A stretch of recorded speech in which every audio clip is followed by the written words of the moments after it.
Day in Hoover now with questions tonight about the amount of money that Hoover police officers could have coming to them in retirement as this city reportedly changed the way that it reports police officers' work hours to remain compliant with new standards. Now the city attorney is looking into whether a Supreme Court ruling on the matter is even relevant at the local level. CBS 42 News reporter Robert Sherman live in Hoover as well tonight, unpacking this complicated issue that could impact those who serve. Robert, good evening.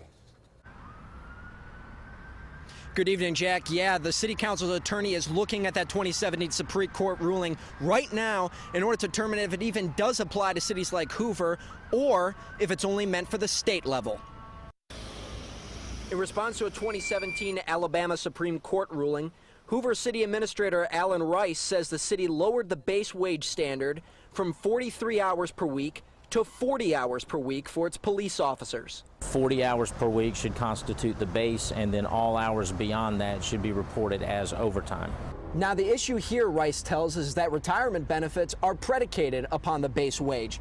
So when you drop from 43 hours per week to 40 hours per week, that means less money in retirement benefits will ultimately be paid out. Hoover City Council President Gene Smith says officers will lose out on anywhere from $2,000 to $7,000 a year. But even $2,000 a year over, if you live another 30 years, that's $60,000. Smith says that he believes the law was misinterpreted and that the law does not apply to the city of Hoover. And even further, he says the law should be axed because the city council was left entirely out of the loop.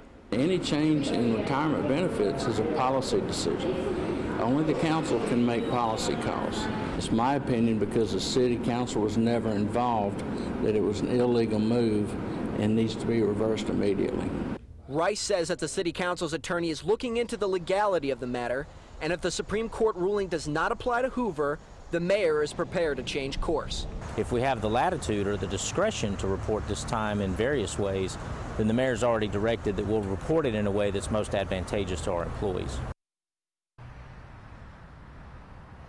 Now, we tried to get a comment from the mayor, Frank Broccato, and all that he would tell us in passing in the hallway was that this is an HR matter and it is being handled as an HR matter.